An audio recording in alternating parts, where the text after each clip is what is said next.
ये वाला जो एस्पेक्ट है ना, ये वाला एस्पेक्ट हर स्टूडेंट जो भी ड्रॉपर हो गया होता है, वो अक्सर सबके सामने नहीं रखता क्योंकि इसमें उसी की कहीं न कहीं इंसल्ट हो रही होती है। लेकिन ये एक पार्ट रहा होता है, जो मैं इसीलिए बता रही हूँ तुम लोगों को कि जो लोग ये सोचते हैं ना कि उसका इतने सालों में सिलेक्शन नहीं हो पाया, तो कहीं न कहीं इन चीज़ों में भी वो इन्वॉल्व्ड रहा है। इसी वजह से उसका सिलेक्शन नहीं हो पाया। एट लास्ट मेरी सबसे बड़ी गलती, जिसकी वजह से मेरा सिलेक्शन मेरे हाथ में आकर भी ना मेरे हाथ से निकल गया। Hello everyone, this is Samiksha Daksh, MBBS second year student at government medical college. दरअसल कुछ दिन पहले मैं एक लड़की से बात कर रही थी, वो नीट की प्रिपरेशन कर रही है और उसका सेकंड अटेम्प्ट है। उसने मुझसे कहा कि दीदी मेरे घर के पास ही एक दीदी रहती है, उनका 6th अटेम्प्ट है और अभी तक उनके 5 अटेम्प्ट में ही सिलेक्शन नहीं हुआ, तो फिर मेरा कैसे सिलेक्शन हो सकता है सेकंड अटेम्प्ट में। मैं उन्हें देखकर बहुत ज़्यादा डिप्रेस फील करती हूँ, अपनी स्टडीज़ पे फोकस नहीं कर पाती, हर वक्त दिमाग में बस यही चलता रहता है कि उनका नहीं हो पाया इतने अटेम्प्ट में, तो मेरा कैसे हो जाएगा।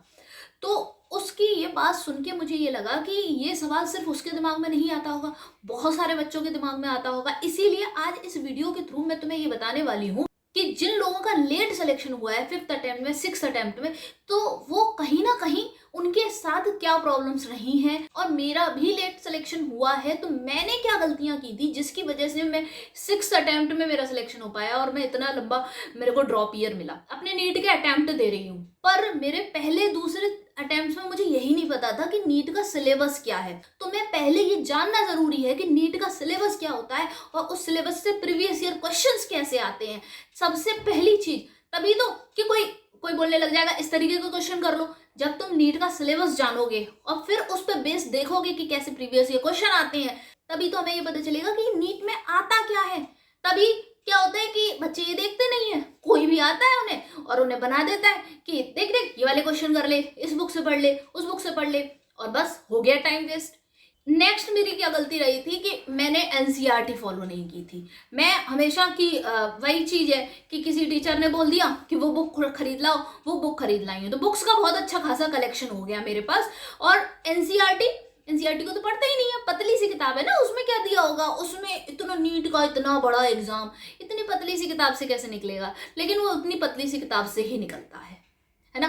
तो इस चीज को बच्चों को समझ नहीं आता, वो एनसीईआरटी को इस तरह से इग्नोर कर रहे होते हैं ना, जैसे कि उसमें कोई वैल्यू ही नहीं है, जबकि एनसीईआरटी से डायरेक्ट चीजें आ रही होती हैं। नेक्स्ट गलती मेरी क्या रही थी कि मैं अपनी प्रिपरेशन के टाइम पे अपने आप को कंपेयर बहुत करती थी कि किसी टॉपर से कंपेयर कर रही हूँ। तुम बस ये सोचा करो कि तुम अपने हिसाब से क्या कर सकते हो, क्योंकि एक बात हमेशा ध्यान रखना, हमेशा हमारे पेरेंट्स कहते हैं कि सुनो सबकी पर करो अपने मन की, है ना। लेकिन नीट एस्पायरेंट्स क्या करते हैं, अपने मन की नहीं करते हैं और सबकी सुनते हैं, है ना।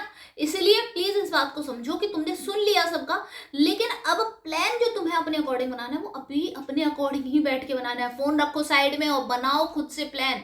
This is the proper strategy जो तुम्हारे दिमाग से निकलेगी। तुम्हारा दिमाग जानता है ना कि तुम जहां रहते हो वहां की कंडीशन क्या है, तुम्हारे पास कितना टाइम है, तुम्हें घर का क्या करना पड़ता है, तुम्हें क्या क्या काम करने पड़ते हैं, ये तुम जानते हो। तो ये तुम अपने हिसाब से एडजस्ट करो। गलती जो मैंने की थी वो ये कि giving more attention to friendship and relationships. मतलब पता है, इस बारे में लोग बात नहीं करते। क्यों? क्योंकि ये चीज हमेशा हिडन रह जाती है। लेकिन हम कई बार कहते हैं ना कि देखो वो तो कोटा गया था, उसका फिर भी सिलेक्शन नहीं हुआ। कोटा में कितने बच्चे पढ़ रहे हैं, लाखों बच्चे पढ़ रहे हैं, क्यों सिलेक्शन नहीं हो पाता? क्यों? क्योंकि वो डिस्ट्रैक्ट हो जाते हैं, वो फ्रेंडशिप, रिलेशनशिप्स, इन सब में इतने ज्यादा बिजी हो जाते हैं कि उनको अपनी पढ़ाई से मतलब ही नहीं रहता, उन्हें ध्यान ही नहीं रहता कि मेरा टारगेट क्या था, मैं किस लिए आया हुआ था, है ना। तो इसलिए वो ये वाली जो चीज रहती है ना कि तुम अभी इस टाइम पे तुम ये सोचते हो कि मैं उसको अपना दोस्त बना लूं, उसको अपनी लाइफ में रख लूं, है ना। तो मैं बता रही हूँ कि ऐसा कुछ भी नहीं होता। जब तुम्हारे पास सक्सेस होगी ना तो तुम्हें अपने आप सब कुछ चीजें मिलने लगेंगी। लेकिन अगर ये जो क्रूशियल टाइम है, ये वाला जो टाइम है, इस टाइम पे अगर तुम किसी और को ज्यादा इंपॉर्टेंस दे रहे हो अपनी पढ़ाई से ज्यादा, तो तुम सबसे बड़ी बेवकूफी कर रहे हो। इस चीज का तुम्हें बहुत ज्यादा रिग्रेट होगा और बाद में रियलाइज होगा कि तुमने कितनी बड़ी गलती की थी, अपना स्टडी टाइम किसी और को दिया। ये वाली चीज कभी मत करना प्लीज। ये वाला जो एस्पेक्ट है ना, ये वाला एस्पेक्ट हर स्टूडेंट जो भी ड्रॉपर हो गया होता है वो अक्सर सबके सामने नहीं रखता, क्योंकि इसमें उसी की कहीं ना कहीं इंसल्ट हो रही होती है। लेकिन ये एक पार्ट रहा होता है, जो मैं इसीलिए बता रही हूँ तुम लोगों को कि जो लोग ये सोचते हैं ना कि उसका इतने सालों में सिलेक्शन नहीं हो पाया, तो कहीं ना कहीं इन चीजों में भी वो इन्वॉल्व रहा है, इसी वजह से उसका सिलेक्शन नहीं हो पाया। मैं खुद अपनी बात बता रही हूँ कि मैं आज आज मैं सच बता रही हूँ, आज मेरे लिए फर्स्ट प्रायोरिटी मेरी पढ़ाई होती है, मेरा काम होता है। देन उसके बाद सेकंड प्रायोरिटी पे मेरी फ्रेंडशिप, रिलेशनशिप, जो भी चीजें हैं वो सेकंड प्रायोरिटी पे होती हैं। ये चीज मैंने आज मेंटेन करके रखी हुई है। एक टाइम था कि हाँ, मेरे को ये लगता था कि नहीं, दोस्त बहुत जरूरी होते हैं, उन्होंने अगर बुलाया तो उनके पास तुरंत जाना है, उनके लिए सब कुछ करना है। ऐसा नहीं है, क्योंकि तुम अगर अपने लिए खुद कुछ नहीं कर सके तो तुम कभी किसी और के लिए अच्छे तरीके से कर ही नहीं पाओगे। और जो तुम्हारा सच्चा दोस्त होगा ना, वो तब भी तुम्हारा साथ देगा जब तुम अपने लिए मेहनत कर रहे हो। इसीलिए तुम किसी के पीछे मत भागो, क्योंकि जो तुम्हारा सच्चा दोस्त बनने वाला है, जो तुम्हारा साथी सच में बनने वाला है, वो तुम्हारा साथी, तुम्हारा दोस्त तब भी रहेगा जब तुम अपने काम में बिजी हो, तुम उसको प्रॉपर टाइम भी नहीं दे पा रहे हो ना, तब भी वो तुम्हारा रहेगा, है ना। तो ऐसे दोस्त अपने आप ही बन जाते हैं, इनको बनाने के लिए इतनी मेहनत नहीं करनी पड़ती है, वो दोस्ती अपने आप दिल से हो जाती है। और इस टाइम मेहनत जो करनी है ना, वो अपने काम के लिए करो, उस चीजों के लिए मत करो। अगर तुम्हारा एक बार सिलेक्शन हो गया, तुम अच्छी जगह पहुंच गए, तो तुम वो दोस्ती तुम्हें अच्छी लगेगी। लेकिन अगर तुम्हारा सिलेक्शन नहीं हुआ और तुम इतना टाइम अपनी दोस्ती के लिए बर्बाद करते रहे, मैं बता रही हूँ, यही दोस्ती तुम्हें घुटन फील होगी। इस दोस्ती से ऐसा लगेगा कि कितने बेकार दोस्त थे, इन्होंने मेरा टाइम बर्बाद करवा दिया, इनकी वजह से मैं बर्बाद हो गया, ये सब फील होगा तुम्हें। इसलिए जिनको आज तुम इतना टाइम दे रहे हो, जिनको तुम इतना ज्यादा प्यार दे रहे हो, उन्हीं से तुम नफरत करने लगोगे एक दिन, अगर तुम सफल नहीं हुए तो, है ना। तो अगर उनसे नफरत नहीं करनी है तो आज अपने काम से प्यार करो, अपने काम को टाइम दो। अगली मेरी जो गलती थी वो ये कि एग्जाम टाइम जैसे ही पास आता था और लास्ट के 1-2 महीने जो रह जाते थे, मैं उस टाइम पे इतनी ज्यादा ओवर थिंकिंग करने लगती थी, इतनी ज्यादा ओवर थिंकिंग कि मेरे साथ क्या होता था कि मैं इतना ओवर थिंक कर रही हूँ कि मैं सिलेक्शन होगा कि नहीं होगा, कैसे पढ़ूंगी, मैंने तो कुछ भी नहीं पढ़ा है, पूरे साल मैंने कुछ भी नहीं किया है। इस तरीके के थॉट्स इतने ज्यादा मायने में आने लगते थे कि मैं बहुत ज्यादा पैनिक हो जाती थी, और इसकी वजह से अपनी पढ़ाई भी नहीं कर पा रही हूँ, पढ़ाई पे ही फोकस नहीं हो रहा है। तो जबकि वही आखिरी के 2 महीने इतने ज्यादा जरूरी होते हैं, तो मैं बस अपने दिमाग पर ये जो थॉट्स आ रहे होते हैं, इन्हीं को कंट्रोल करना होता है। और इनको कंट्रोल करने का जो आखिरी के साल में मैंने सीखा, वो बस सीधा एक ही तरीका है कि या तो तुम बस एक थॉट सोच लिया करो, एक टाइम पर मैं या तो काम पे फोकस कर सकती हूँ, या फिर मैं इस डर पर, इन थॉट्स पर फोकस कर सकती हूँ। तुम कभी भी ऑब्जर्व करके देख लेना, किसी भी पर्टिकुलर एक टाइम पर दिमाग में एक ही चीज चल सकती है, या तो दिमाग काम के लिए चलेगा, या तो दिमाग तुम्हारी इन थॉट्स के लिए चलेगा। तो बस तुम्हें ये सोचना है कि मैं ये थॉट्स जो आ रहे हैं ना, इनको मैं 1 घंटे बाद सोचूंगा, अभी मैं काम कर लेता हूँ। तुम्हें जिस तरह से तुम अपने काम को प्रोक्रेस्टिनेट करते रहते हो ना, अरे बाद में करेंगे, बाद में करेंगे, ये थॉट्स को प्रोक्रेस्टिनेट करने की आदत बनाओ, क्योंकि थॉट्स तो आएंगे ही आएंगे। तुम इनको कंट्रोल ऐसे नहीं कर सकते कि बंद कर दूं मैं, बिल्कुल गेट का दरवाजा नहीं होता है कि बंद कर दिए, नहीं कर सकते तुम ऐसे। तुम इनको बस एक ही तरीका है, तुम इन्हें प्रोक्रेस्टिनेट करते जाओ, टालते जाओ कि 1 घंटे बाद सोचेंगे, 1 घंटे बाद सोचेंगे, अभी का काम कर लेते हैं, अभी टाइम टेबल में जो काम है वो कर लेते हैं। इस तरीके से ही तुम इस चीज को मैनेज कर सकते हो। और फिर भी अगर नहीं हो रहा है तो तुम कुछ मोटिवेशनल सॉन्ग सुन सकते हो। ये वो तरीके हैं जो मैंने अपने लास्ट टाइम पे किए हैं, क्योंकि देखो, मेरे पास असफलता वाला समय भी था और सफलता वाला समय भी था, तो इसलिए मुझे पता है कि किस तरीके से सफल होते हैं और किस तरीके से असफल होते हैं।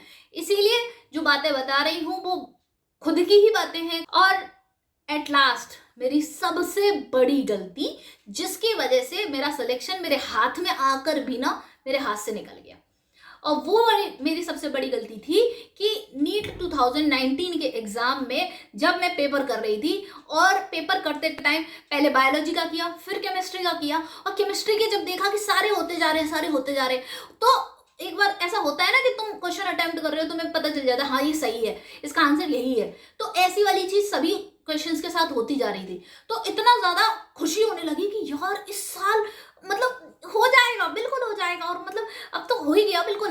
तो इतनी ज्यादा ओवर खुशी हो गई, इतनी ज्यादा खुशी कि मैंने उस खुशी में ओएमआर ही गलत फिल कर दी, मतलब वो केमिस्ट्री वाले सारे क्वेश्चंस वो बायोलॉजी के सेक्शन में फिल कर दिए। अब ओएमआर मेरी बची हुई थी, वो पेपर खत्म हो गया, बाद में रियलाइज हुआ कि ये इतनी बड़ी गलती कर दी है मैंने।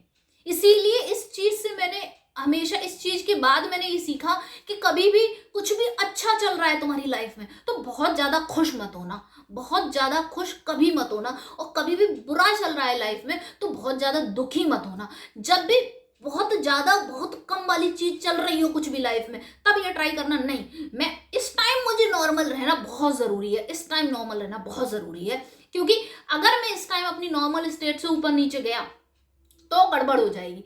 तुम लोगों ने केमिस्ट्री में पढ़ा होगा, एटम जो होता है ना वो अपनी ग्राउंड स्टेट में ही स्टेबल रहता है। किसी भी एक्साइटेड स्टेट में जाएगा, हायर स्टेट में जाए या फिर लोअर स्टेट में जाए, वो कभी भी स्टेबल नहीं रह सकता है। इसीलिए वो स्टेबल हमेशा अपनी ग्राउंड स्टेट में रहता है।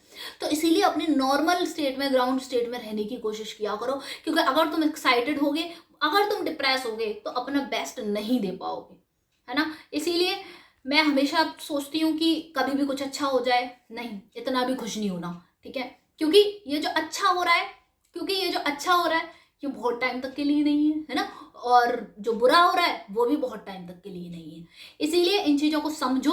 और एक रिक्वेस्ट और है कि जब दिमाग में तुम्हारे स्ट्रेस बहुत ज़्यादा बढ़ा करे, तो तुम्हारा जो भी रिलीजन है, तुम जिनको भी मानते हो, उनको उनके आगे अपनी सारी प्रॉब्लम्स रख दो। जिनमें भी तुम्हारी श्रद्धा है उनको माना करो, उनके लिए टाइम निकालो। अगर तुम पूजा नहीं करते हो तो प्लीज़ पूजा किया करो, क्योंकि इतना ज़्यादा नास्तिक होने से भी कुछ नहीं होता है। क्योंकि जब हम पूजा करते हैं, पूजा का मतलब ये नहीं होता है कि हमें कुछ दे दो भगवान जी, हमें कुछ दे दो। इसका मतलब बस ये होता है कि भगवान प्लीज़ हमें मन की शांति दे दो, क्योंकि अगर मन की शांति मिल गई तो सब कुछ मिल जाएगा, तुम्हें लाइफ में जो चाहिए वो मिल जाएगा। इसलिए अगर तुम पूजा नहीं करते हो, नमाज नहीं पढ़ते हो, तो प्लीज़ पढ़ लिया करो, है ना, पूजा कर लिया करो। और पूजा में बहुत ज़्यादा आडंबर करने की ज़रूरत नहीं है। तो मैं सिर्फ और सिर्फ खड़े होकर भगवान का ध्यान करना है और उनसे बस इतना बोलना है कि आप मुझे कुछ मत दो, मन की शांति दे दो और मेरी सारी प्रॉब्लम्स रख लो अपने पास। और अपने आप धीरे धीरे मन शांत हो जाएगा, और मन शांत तो सब काम होने लगेगा। तो आई होप कि तुम्हें समझ में आया होगा कि क्या गलतियां होती हैं जिनकी वजह से ड्रॉपर बन जाते हैं। इसीलिए ये गलतियां तुम्हें नहीं करनी है, ठीक है। तो प्लीज इस बात को ध्यान रखना, और इस वीडियो को अगर तुम्हारे कांटेक्ट में जो भी नीट एस्पायरेंट है उसको शेयर जरूर करना, क्योंकि हर नीट एस्पायरेंट को इन बातों को सुनने की जरूरत है। Okay, so please like the video, share the video and subscribe the channel, so that कि तुम्हारी नीट की प्रिपरेशन को और स्मूथ बना सकें हम यहाँ साथ मिलकर।